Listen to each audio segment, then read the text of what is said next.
You know,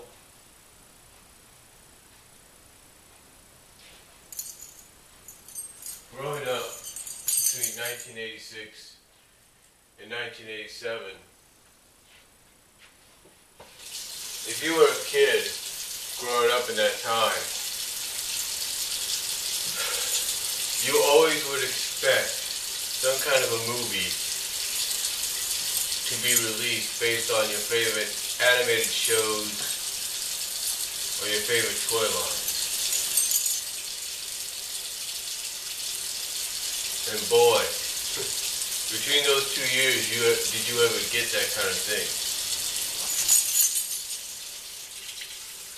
I mean, 1986, there is no doubt you got it up the yin-yang, if you will. You know, no doubt in 1986 you got it up the yin-yang, if you will.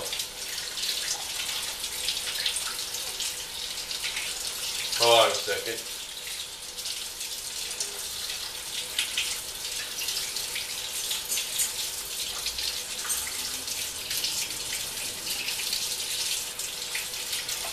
Just take care of something here, folks.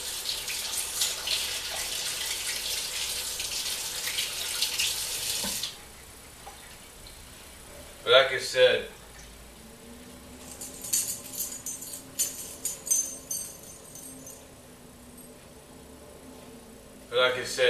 between 86 and 87, you got it up the yin-yang, especially in 86.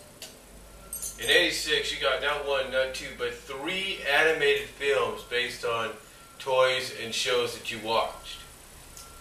I'm not joking. You started out the year with 2 movies based on franchises that basically the movies were giving G ratings. The first one, of course, was, well, believe it or not, the Care Bears. Well, not the Care Bears, but believe it or not, was My Little Pony. That's right. After a few primetime specials that aired in syndication, I believe, Hasbro, Sunbow, and Marvel decided, along with DEG Entertainment, the same company, DEG Distributors, the same company that later on that year would be releasing a movie that was not so kid-friendly, that was based on a show and a toy line, distributed and released to theaters My Little Pony the movie with a G rating and pretty much sort of a Disney-esque feel with songs and everything like that.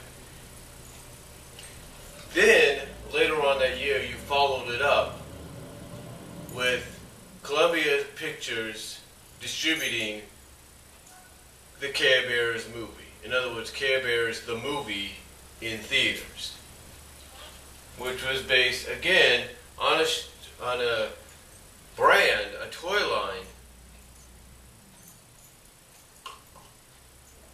and a brand, not by Hasbro though,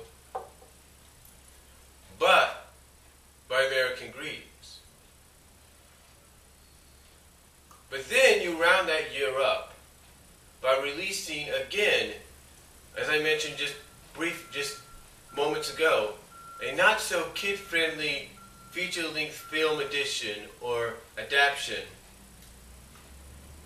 of probably the most popular toy line in history, and probably the most popular animated franchise in history, in Transformers the movie. And yes, this is the Madman Entertainment Blu-ray edition.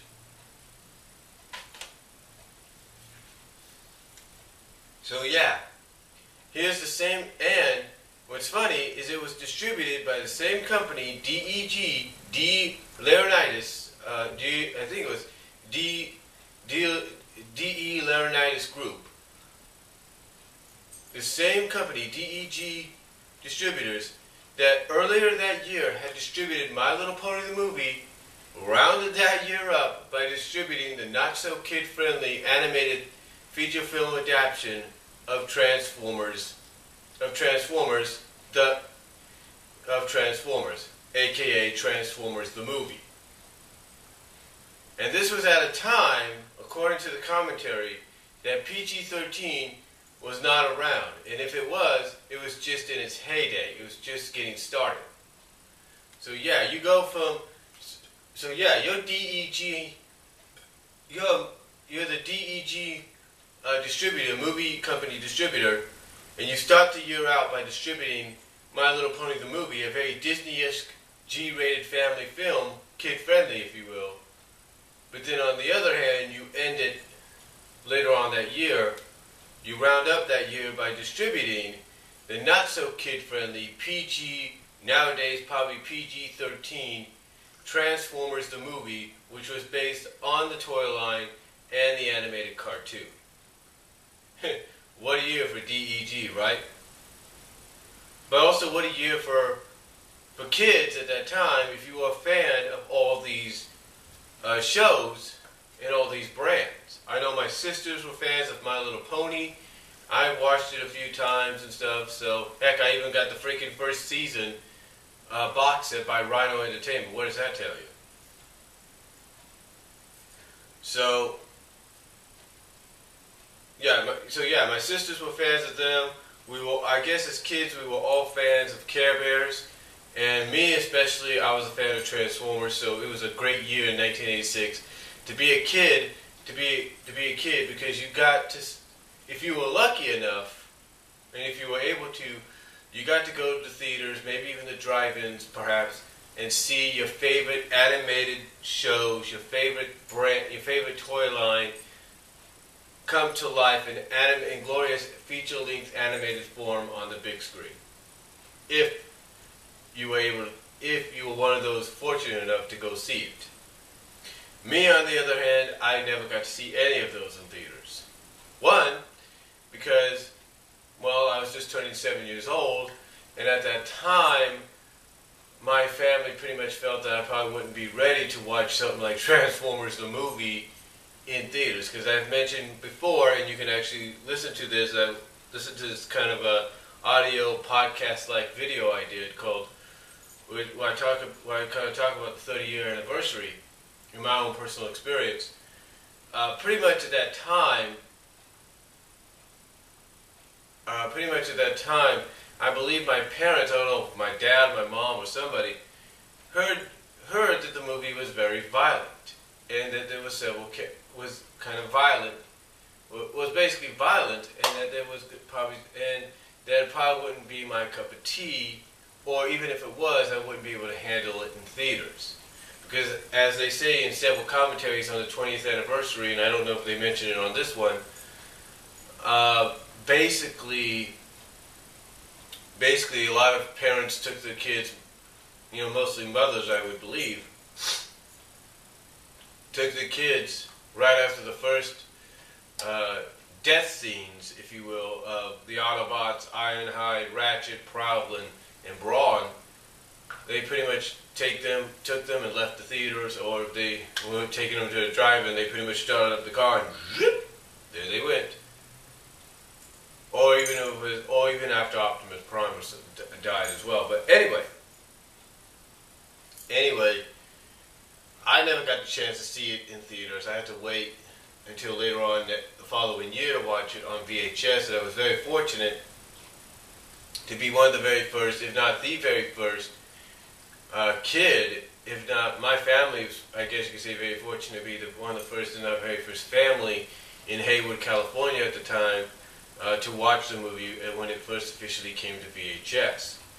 Because you see, as I mentioned in the podcast and I'll mention here, basically my dad and my mom made a promise that as soon as it came out to VHS, they would reserve it and everything for me so that we would go and get it and watch it as soon as it came out, because I wanted to see it in theaters, but I never got that chance to, because again, it was PG, I had just turned 7, and at that time, I think the ruling at the time was maybe you can be 7 years old to go see a PG movie with parental guidance or something like that, or the rules had, I guess the ruling was a little different at the time. I guess you had to be a little older to see a PG movie. I'm not really sure. But anyway, finally got to see it. and I liked it. Yeah, I may have cried, maybe. I don't know. I can't really remember. I think I had a big gray pillow, like I mentioned before. But long story short, I did get to finally see it when it came out to VHS. And apparently a lot of people saw it for the first time when it came to VHS because, like me, they probably didn't get to see it in theaters. And even if they did, they were probably one of those unfortunate few that got drug out of the theater by their parents after the first death scene of the 4 Autobots, or even after the death scene of Optimus Prime. They pretty much left the theater after that. So, who knows? But point is, 1986 was a heck of a year if you were a kid and a fan of all these animated shows and toys and stuff. But then you follow that up in 1987. That's right, you follow it up in 1987. And, let me correct myself. Care Bears the movie came out in 85. It was Care Bears 2, Care Bears the movie, Care Bears the movie Part 2, or Care Bears the movie 2, A New Generation, that came out in 86. Not Care Bears the movie. Although you could pretty much say it was around that same time frame. But case in point, like I said, between 86, 85, and just for one moment in 86 and 87, I should say, and for a brief moment in 85, for that one brief moment, if you were a fan of all these shows and toys, you got to see, if you were a fan, this was a great period in time for you. Now, as for, like I said, getting to 1987, if you thought 86 and 87, we thought 86 was good, 87 started out pretty good as well. You see, 87 had 2, as far as I know, theatrical releases based on cartoons and brands, toys, if you will, or mainly cartoons, if you will, that we grew up watching in the 80s. One of them, of course, was a brand and a cartoon franchise, if you will, that actually started way back in the very late 50s and mostly ran throughout the early 60s, somewhat of the 70s, and really took off in the 80s, thus becoming an 80s cartoon phenomenon, and is now making a huge comeback in this past decade, and will culminate that comeback not only with a fourth live-action CGI hybrid film, but with a CGI 2D hybrid animated series. That's right. But I'll talk about that in a minute. But the point is, if you were a fan at that time, in 87, when you got to 87, like I said, if you thought 86 was good, this was even better. Because you got, like I said, 2 animated films based on 2 brands, 2 very popular cartoons, and it was just, like I say, just a great time to be a fan around these 2.5 years. Because in 87, and here's the thing, what a way to start things out in 87, right? What a way to start things out in 87. Okay? Like I said, what a way to start things out in 87. I believe it, well, not start things out in 87, but what a way to really kick off the spring and the summer of 87. Because, think about it this way. If you were a kid and you were a fan and you enjoyed watching Alvin and the Chipmunks in syndication and on NBC, then this was on syndication during the weekday afternoons when you would get home from school, or on the NBC Saturday mornings, then this was a huge moment for you.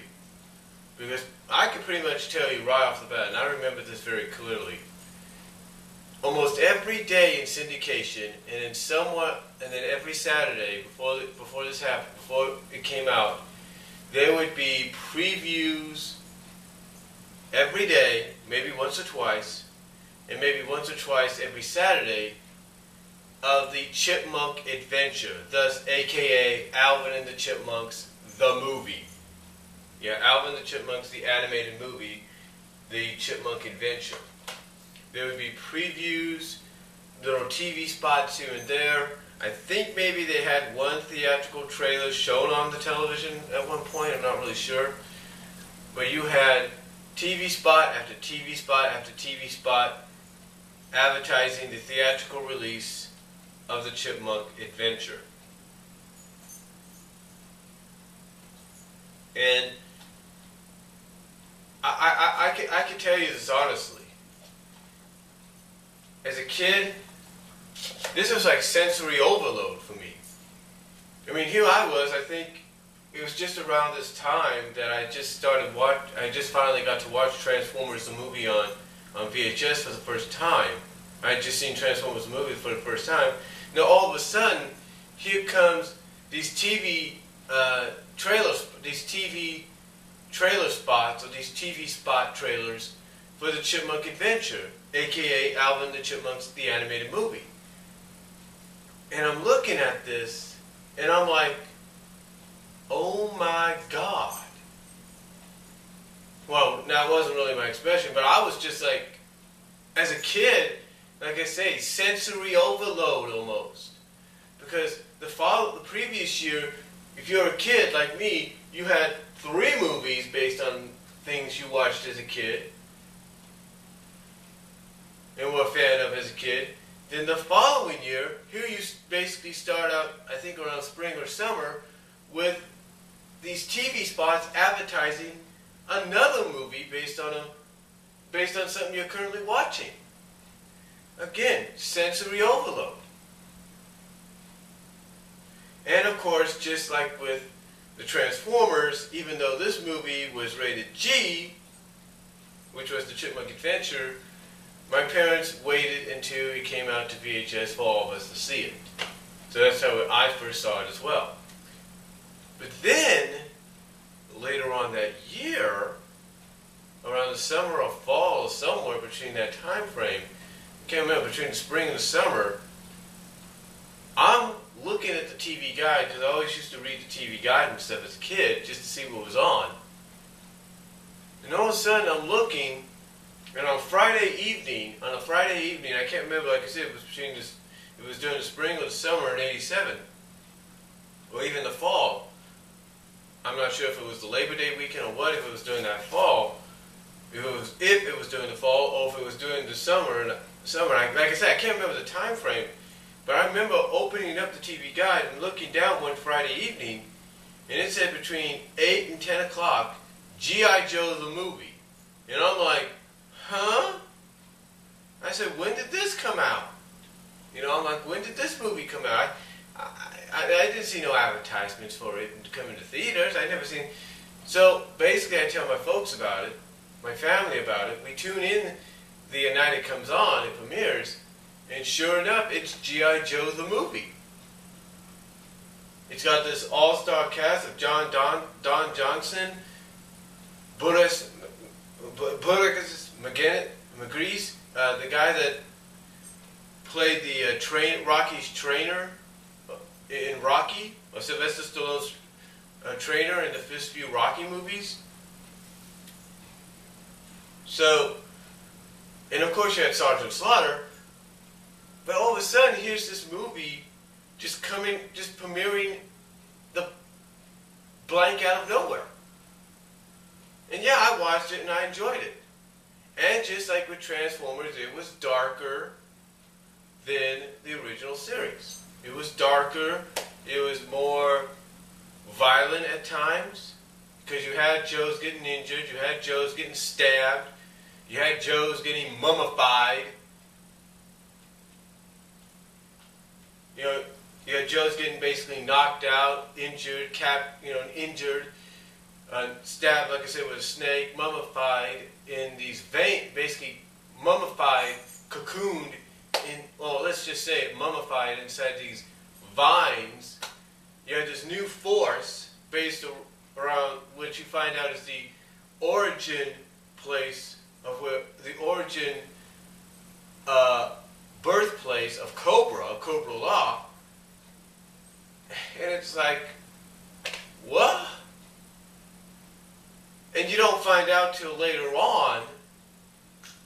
You don't find out till later on, years later, thanks to the internet. I shouldn't say years later, I should say about a decade or two later, that this movie was intended to be in theaters, and that originally the movie was supposed to come out before Transformers, but because of the fact that production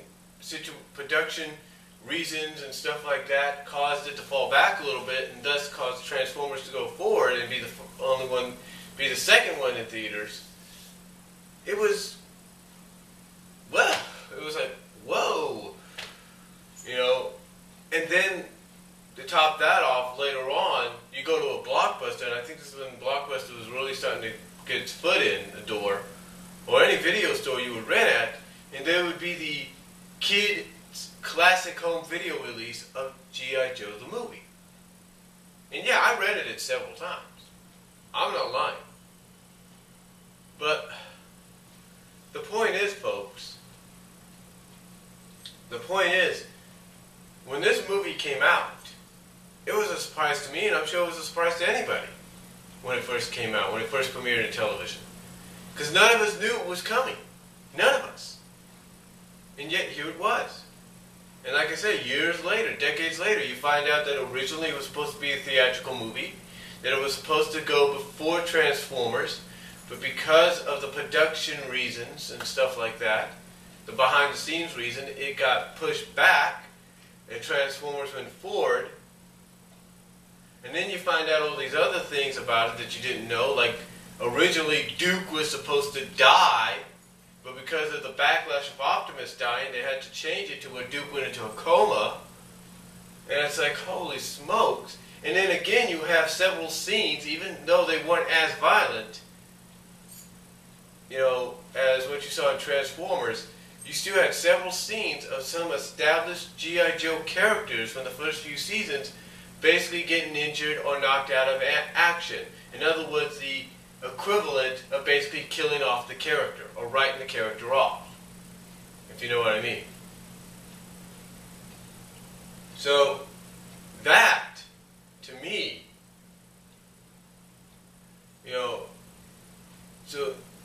and then again, of course, like I say, you have characters basically getting mummified, getting captured and basically cocoon mummified inside these vines that get secured to these plants that are attached to these big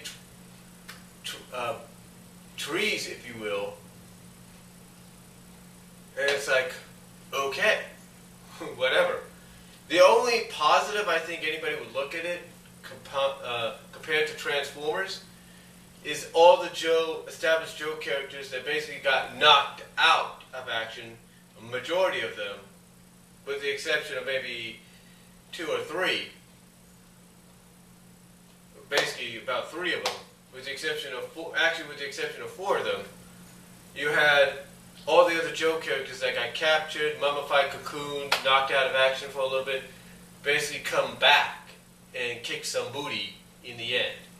So that was what was in. So that was I believe a lot of fans would take away with them as a positive. But to me, you culminate that time period with that, and it's unbelievable. And then, of course, you're going to add anything else to that time period, go ahead.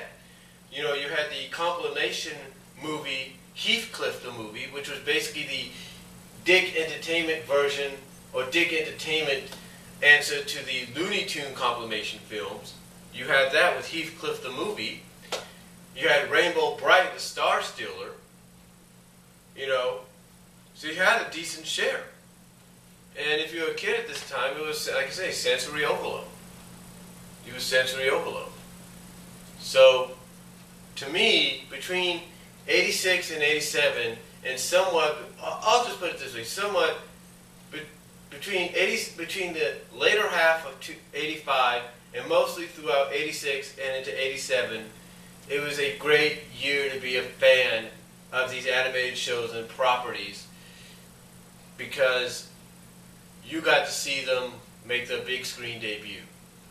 And now, with the advent of Blu-ray, you get to see them even better than ever, as been advertised. I will say this though. When I take a look at these two Blu-rays, there was only one Blu-ray that is yet to be released based on a Hasbro brand and show that got the theatrical treatment as well, and that is, believe it or not, My Little Pony, the original My Little Pony Generation 1, My Little Pony the movie. It's the only one that I know of so far that has yet to get a Blu-ray release. And it can get a Blu-ray release because it was done as a feature film, and it was done on film. So, come on Hasbro, come on Paramount, or whoever owns the rights, do it. Hasbro, let it happen. Let Shout Factory release My Little Pony the movie based on the Generation 1 My Little Ponies from the 80s on Blu-ray. And I guarantee you, if you advertise a Blu-ray release for that movie during commercial spots of Friendship is Magic, you will get people buying. In fact, I'll tell you this. I don't watch Friendship and Magic, but I would buy the Blu-ray edition, the Blu-ray release of the original My Little Pony the movie. I would. Just for collector's sake and nostalgia's sake. So, that's all I'm going to say, folks. Let me know down below what you guys think. And I am out. Comment if you like. Tell me what your guys' experience was between that time frame and what your thoughts were. Talk to y'all later. God bless. I am out.